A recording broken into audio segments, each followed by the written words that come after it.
Assalamualaikum warahmatullahi wabarakatuh. Perkenalkan, nama saya Purwati. Saya dari kelas 10 IPA 1. Pada kesempatan kali ini saya akan mempresentasikan tentang dampak sosial TIK. Nah, sebelumnya apa sih itu TIK? TIK adalah singkatan dari Teknologi Informasi dan Komunikasi, yaitu segala kegiatan yang terkait dengan pemrosesan, pengelolaan, dan penyampaian atau pemindahan informasi atau sarana dan media. Berbicara tentang TIK, TIK juga mempunyai dampak positif dan negatif dalam bidang sosial. Berikut adalah dampak positif informatika dalam bidang sosial. Yang pertama, meningkatkan interaksi sosial antar pengguna. Media sosial melalui internet membuat pengguna dapat berinteraksi dengan pengguna lain dan tetap terhubung satu dengan yang lain. Kita dapat melihat bagaimana kehidupan dari orang-orang terdekat yang berada di belahan dunia lain melalui postingan yang dibagikan di media sosial dan dapat berinteraksi dengan mereka melalui kolom komentar, like, atau pesan pribadi. Media sosial juga telah berperan menjadi tempat berbagi pengalaman, informasi, ataupun ilmu pada bidang tertentu melalui media sosial. Yang kedua yaitu perubahan cara hidup. Tidak dapat dipungkiri bahwa dukungan teknologi membuat perubahan dalam cara manusia hidup, diantaranya yaitu yang pertama, bekerja di rumah. Dengan teknologi informasi memungkinkan banyak organisasi atau perusahaan memberikan keluasan kepada pegawainya untuk bekerja di rumah. TeamViewer salah satu aplikasi online yang memungkinkan pegawai bekerja dari jarak jauh. Yang kedua yaitu belanja online. Teknologi informasi juga menyebabkan banyak toko-toko online yang tersedia di internet.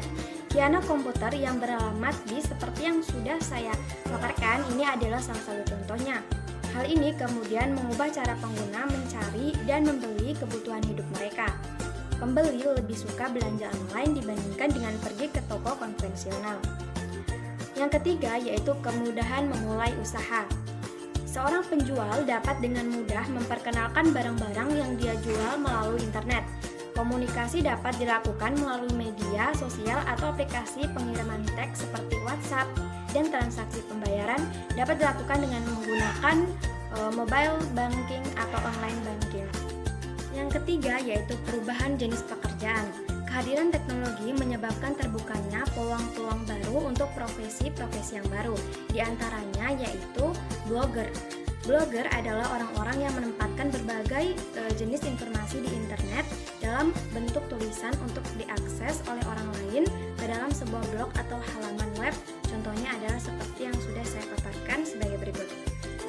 Kemudian ada juga YouTuber.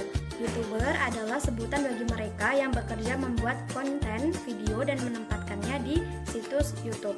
Contohnya yaitu channel YouTube Heru Ruhanda. Kemudian ada juga animator.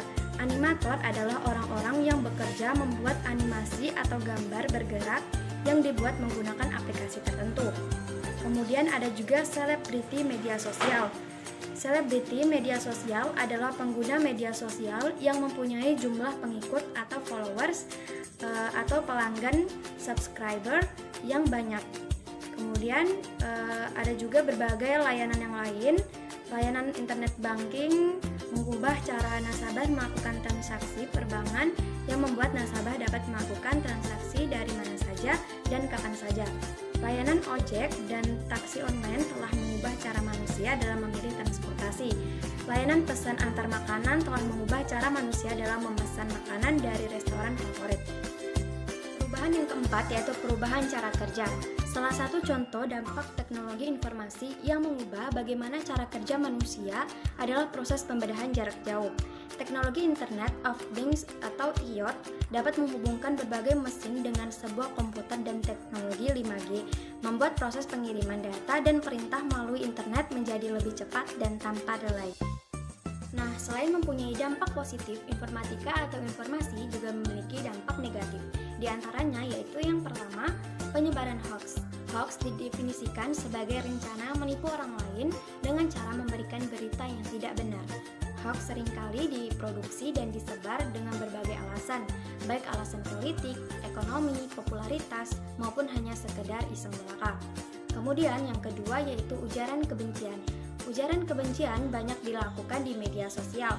Ujaran kebencian tersebut dapat ditujukan kepada individu tertentu, organisasi, lembaga, penjabat negara, maupun suku, agama, ras, dan antar golongan atau syarat tertentu. Yang ketiga yaitu berbagai konten negatif lainnya.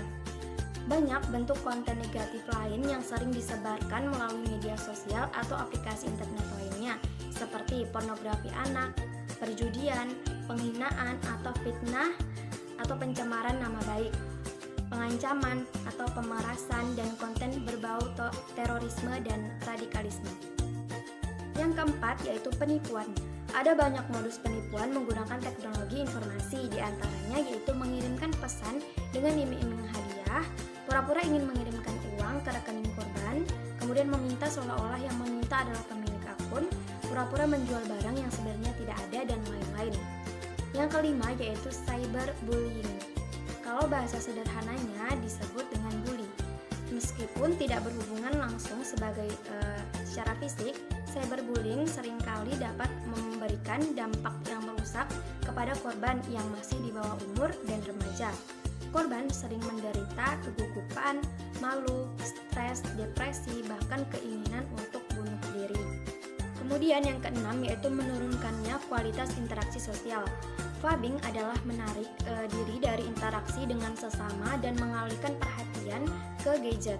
Perilaku ini menyebabkan interaksi sosial antar dua orang atau dalam kelompok menjadi kurang berkualitas. Kebersamaan yang seharusnya digunakan bercakap-cakap, bertukar pikiran, bercanda, dan berkeluh kesah berubah menjadi interaksi tidak berarti karena masing-masing pihak melakukan phubbing. Kemudian yang ketujuh adalah kecanduan. Kecanduan teknologi dapat terjadi karena telah lama menghabiskan waktu di depan komputer atau gadget lain. Penggunaan menghabiskan waktu online untuk mempelajari internet, bermain game, ataupun menggunakan media sosial. Kemudian yang ke-8 adalah menurunnya kesehatan. Penggunaan teknologi terlalu lama dapat menyebabkan pola makan, tidur, dan istirahat tidak teratur. Kurangnya interaksi dengan orang lain karena waktu yang dihabiskan dengan gadget sehingga dapat menyebabkan gangguan mental dan menurunkannya kemampuan interaksi sosial dan lain-lain. Dari dampak negatif TIK tersebut, kita dapat mengambil upaya mencegahnya, yaitu yang pertama, mempertimbangkan pemakaian TIK dalam pendidikan, khususnya untuk anak di bawah umur yang masih harus dalam pengawasan ketika sedang melakukan pembelajaran dengan TIK. Kemudian yang kedua yaitu tidak menjadikan TIK sebagai media atau sarana satu-satunya dalam pembelajaran. Misalnya, kita tidak hanya mendownload e-book, tetapi masih tetap membeli buku-buku cetak, tidak hanya berkunjung ke digital library maupun juga masih berkunjung ke perpustakaan. Kemudian yang ketiga yaitu pihak-pihak pengajar baik orang tua maupun guru memberikan pengajaran etika ber-TIK agar TIK dapat dipergunakan secara optimal tanpa menghilangkan etika. Kemudian yang keempat yaitu pemerintah sebagai pengendali sistem-sistem informasi seharusnya lebih peka dan menyaring apa-apa saja yang dapat diakses oleh para pelajar dan seluruh rakyat Indonesia di dunia maya. Jadi solusinya adalah bagaimana kita memanfaatkan perkembangan teknologi secara bijak tanpa harus bersikap antipati terhadap perkembangan teknologi, namun juga tidak berlebihan dalam penggunaannya. Jadi itulah presentasi tentang dampak positif dan negatif TIK dalam bidang sosial. Apabila ada kesalahan saya mohon maaf. Wabillahi taufiq walhidayah. Wassalamualaikum warahmatullahi wabarakatuh.